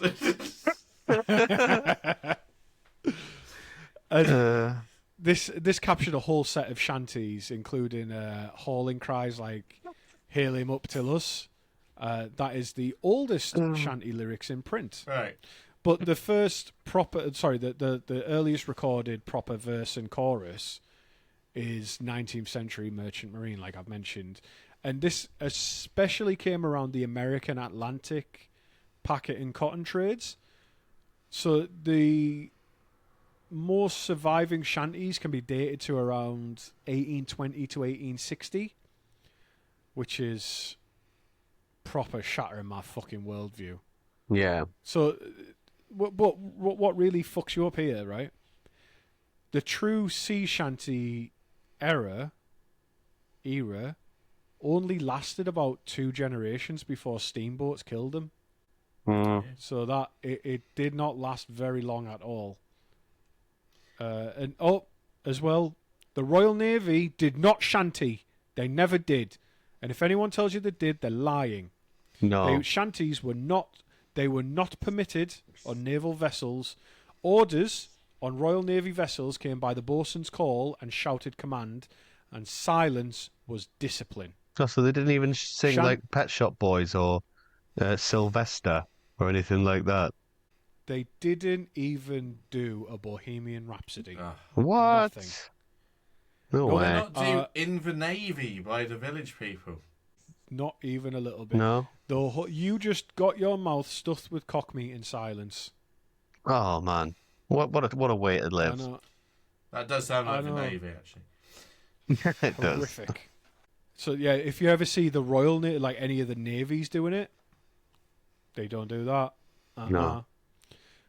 And the tradition the tradition of the stuff we sing today was mainly collected and written down in the early 20th century after Sale had completely died. So it was mainly just people writing it down from old men's memories and trying to print it. So it's basically shanties as we know them is basically it's just a fiction. It's mostly just been made up. I'll be honest, shanties to me have been a massive blind spot to the point that I was kind of aware of them being a thing before the pandemic, and then some motherfucker did it during the pandemic and they blew up. Well, so Yeah, let a guy me called Nathan. Nathan Smith? Nathan Evans. So let me Nathan Evans. Okay. So let me put it very succinctly here, right? 1549 is the earliest recorded chant at sea. There is a strange gap in the 18th century that covers the whole of Golden Age of piracy where we hear nothing. The actual shanty flourished from 1820 to 1860 on merchant ships. That was then killed by steam. Not the valve. It's not about operation. that. It was killed by steamships. It was then embalmed, you would say, by collectors who made a load of shit up about it. Yeah. It was revived slightly as folk music, but then became popular again during the pandemic because of Nathan Evans on TikTok. Pirates were never involved. Same. That's... There we go. Yeah, it's... Yeah, but... And as well, even... So this is a double blow for me.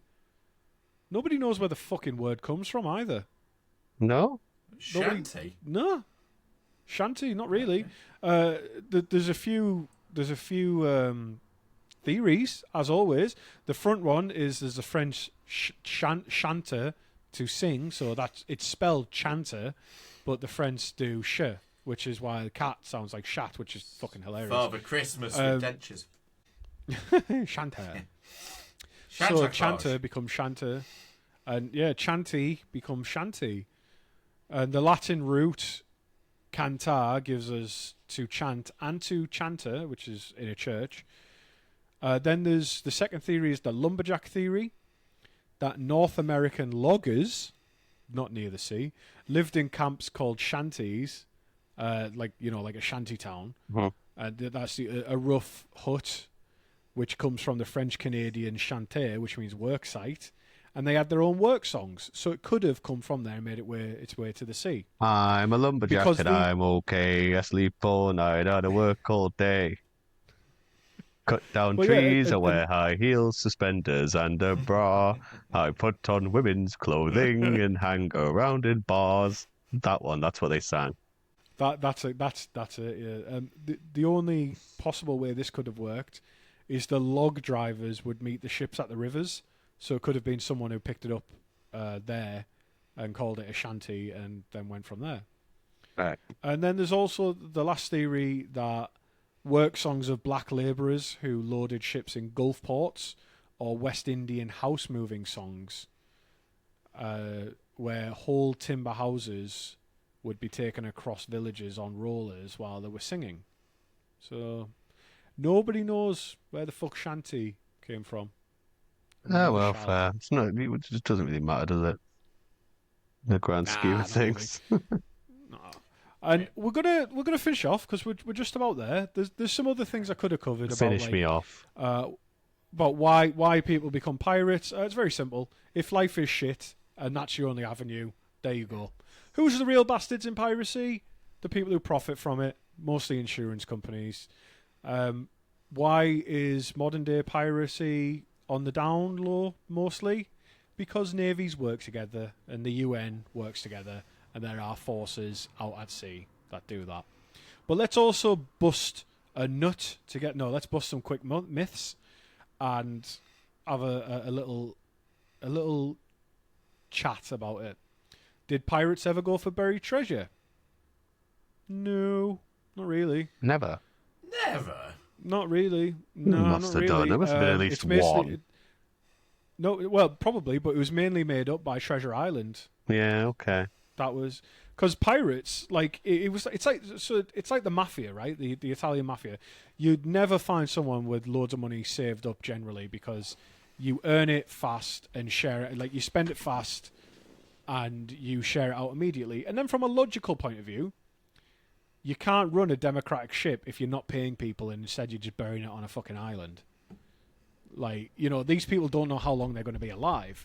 So, yeah, you would share it out. So, that, you might have personal stores here and there, but it's likely I might die tomorrow, so I might as well spend it tonight. That kind of attitude. And Treasure Island just does the majority of the heavy lifting here, and then One Piece is only added to that. But they're never going to find that treasure in One Piece, so that's no, it doesn't actually exist. Walking the plank? Not really. Pirates were very efficient. They'd just stab you through the fucking neck. If they wanted to kill you, they'd stab you, or Fair hang enough. you, or just throw you off the ship. The plank is just theatre, and it was invented Piece of pan? long after pirates. Maybe. I couldn't find a definitive origin on walking the plank, but it wasn't generally used, and it makes sense. It is a bit dramatic, isn't it? What about walking the dinosaur? Chris doesn't Read understand the that check reference. like a room. No, I do know. Open the door, get on the floor, everybody walk the Yeah. dinosaur. Yeah, I know the song, but I don't know. What it's got to do with I don't know anything? the plan. Yeah. I'm sorry. You appear to have ran out of jokes and have just being random. That's just my Don't entire knock shtick it. anyway. Yeah. That's half of the open mic circuit. That's nearly an award-winning set there. Yeah. This is irrational. This is irrational, but I resent Ian for this next one. Oh, me too. The accent, the matey, is what a pirate said the day after. Which I'm his naturally birthday. known for. Yeah, go on. Yeah, the day after the pirate's 80th birthday, he said matey. The accent comes from Robert Newton's West Country performance as Long John Silver in the 1950s Disney Treasure Island. Ah. Pirate speak is improv that never died, essentially. Because it's to do with an old film, that's kind of why I think it's Ian's fault. So, fuck you, Ian. What? What? Yeah, I blame Ian too. Yeah, you twat. Jesus Christ. Piece of I'll shit. tell you what. If I'm going to take the blame for the wrongs of an entire decade, I'd rather have the 1950s than the 1940s. So, okay, fine. Yeah, you wouldn't be very popular in Japan. No, but well, I've never been. Not big in Japan. Have you seen? Look, Not yet. I want to be big in Japan. Have you guys seen Treasure Island 1950s one? No. No. I've not seen it. It'll be on Disney Plus, I assume. Yeah, I might give probably. that a go. I can't be bothered. I'll just watch Pirates of the Caribbean again. I am going to put Definitely. at least one song from Muppet Treasure Island on the Think Tankards playlist, which one of Cool. these days I'll link you people to. But Hell yeah. until Yeah, then, I think you should also put the shanty from the third Pirates of the Caribbean film. What was it? Oh, the Raise the colours or something. yeah, hoist the colours. Hoist the colours. Hoist the colours. Yeah, Lord, yeah. Jeeves and burgers. is that the one That's right great. at the beginning where they're Yeah, hanging where the the children? kid gets killed. Yeah, Yes, the kid gets yeah. killed. Yeah. And last pirate myth for this one: eye patches for missing eyes. Most likely, and everyone seems to know this nowadays, this one was more likely to keep one eye dark, and it was adapted for going below decks so that you could preserve your night vision. Ah. Going from the glaring sun on the water to the near darkness of below decks, you'd be blind for ages. So they would swap the patches, would they? Or just take Yeah, the patch yeah. off as they go down? No, you would swap. It's generally swap. Yeah. It's preserving your I night vision. see. It's not a hard fact, but it's a very likely, fun speculation. It makes one, sense. Yeah. I mean, terrible long Yeah, term. You're really just messing up your vision in total. Like, yeah.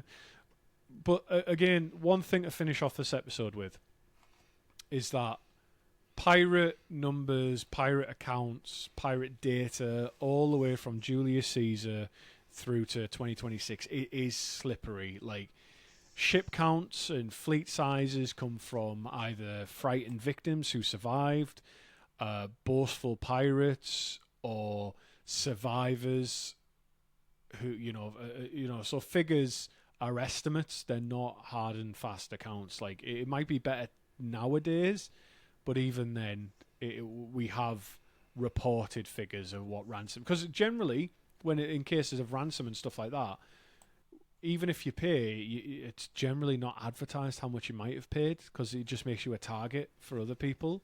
So even today, figures are still slippery. Like the Houthi movement, we'd only know what gets reported. If there's a ship that's out at night and it's not tracked by anyone, it gets absolutely obliterated. It's just gone. yeah.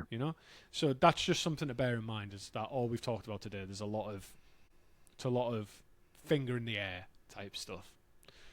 But that's an overview of pirates, lads. Good stuff. Well, I am going to thank you for this one. It was very interesting.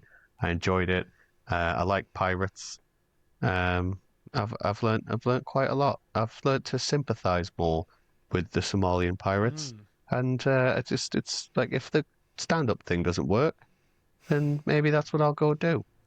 I too will thank you, Chris, because again I've had curiosities about pirates over the years. Notwithstanding the fact that it wasn't technically the Pirates of the Caribbean ride from Disney World, but Drayton Manor Park, one of my local theme parks, had a knockoff version that I believe Disney sold to them that was just called Pirates. And that was great fun to go around 2 or 3 times on one of my birthdays. So That was originally a traveling version that they used to take to like the New York fairs and things like that, to showcase what it is that Disney could do. And then they basically sold it to Drayton Manor. Very cool. Pirates of the Caribbean, Nice. obviously originally a ride. Yeah. before it was a Yeah, film. and then it Yeah, became a whole thing, became a whole which franchise, and is it's a cool ride as well. mad. I like it. It's very Boat good. ride. Yeah, yeah. And yeah, there's lots of different ones. There's the one in the main one, like in Disney World and Disneyland Paris, and the one in Anaheim. They're much the same, the classic one. But then you've got the new ones in like Disneyland Shanghai and things like that. If you want to look at some cool videos, look at that because that takes it to a whole other level. You're like basically in the middle of big, massive fucking battles of shit going on everywhere. Very cool. Ooh, that sounds awesome. Last thing I want to finish off with as well. The Wellerman from that Nathan Evans fella, June 2021. It's not even a fucking shanty. It is a New Zealand whaling ballad. Ooh. If anything, it's a four-bitter. It's a song they would sing when off duty, basically mourning that they're owed wages and the Ah, logistics are shit on the ship. it's like a Union So song. shanty talk, all of that. Not even a fuck. It's not even technically a sea shanty. So I won't Wow. put that on the playlist. Even in the made up, I won't put that on the playlist. even in the made up sea shanty world, which we know it is made up, it's not sea shanty. It's even more made up than that, right? Fair dues. Ah, there we It's go. even more made up, yeah. Yeah. So But that's it. That's it. very good. We're done with pirates. What's next, Ian? You're next, aren't you? What I are we am doing? next. So, what we're doing next? Everyone is talking about the new big film in the cinemas, The Odyssey. And, Yes, cool. Time of recording, God knows when this goes out, but at time of recording, I am 2 evenings away from going to see it in the cinema. Now, lots of podcasts are taking this opportunity to go up and talk about the Odyssey and the Iliad and Homer and all that kind of enlightened nonsense. If you want that kind of shit, go listen to The Rest is History. For the think tankards, what I'm going to do is do a full retrospective of the director of the Odyssey, Christopher Nolan. So we're going to do the entirety of the filmography of Christopher Nolan and talk about the man, what got him to being the kind of cinematic auteur that he is today, and just discuss some of our... well, I'm going to discuss all of them, but I'm going to ask you gentlemen in particular of some of your favourite instalments as well. Cool. Yeah, look forward to that. I'm a big fan. I'm gonna rewatch Dark Knight. Yeah, I'm gonna rewatch the Dark Knight. Rewatch whatever you want. Yeah. I'm going to rewatch I'm gonna Memento. rewatch Angela White. Oh, yeah. Memento's great. There we go. Angela White in Memento. She keeps forgetting she's already fucked. She keeps forgetting who you are, doesn't she, Chris? She does, yeah. Brilliant. Oh, that'd be great. Okay. Very cool. Very cool. Brilliant. Right. Well, on that note, fellas. Oh no, sorry, Nathan. What's your next episode? Well, I will do this one. I had an idea of one that I was going to do. It is going to be film related. And it doesn't matter if there's going to be another film, or we might not even put them out in that particular order, so that's okay. And it was from listening to you two lovely chaps talk about horror films and cursed films and things like that. And I was listening to you talk about a horror film that none of you are particularly interested in, or know about, or like, or love, or ever have any intention of watching. We are going to be talking about the Terrifier series and how they are created, what it is all about, why are they such a cult phenomenon, why do people love them, and the movement of independent, low-budget film and how an unrated film has basically taken over and created a horror icon out of nowhere. How to identify these people, how to stay away from them. We specifically, me and Ian specifically talked about how much we didn't like those films. I had no interest I in might seeing make you them. love them. Much like the Shags, I might make you see them from a different angle and be like, okay, fair enough. I do know the person who plays Art the Clown's an absolute sweetheart. He's great, yeah, yeah. Yeah. He hates Donald Trump. Okay, They're always awesome. arguing on on social media. I only play an Fucking evil, hell. fucked up clown. You are one. Yes, exactly. Yeah. Oh, fake news. Brilliant. Right. Well, that has been this episode of Think Tankards. I hope you enjoy your day wherever you are. And I hope you remembered that it was your mum's birthday yesterday and you didn't phone her. And Uh-oh. now she's really annoyed. And she wishes that she just had the courage to do what needed to be done all those years ago. 9 wasted months. And on that note, it's a goodbye from me, Chris. From me, Ian. And from me, Black Bart. Bye. Bye.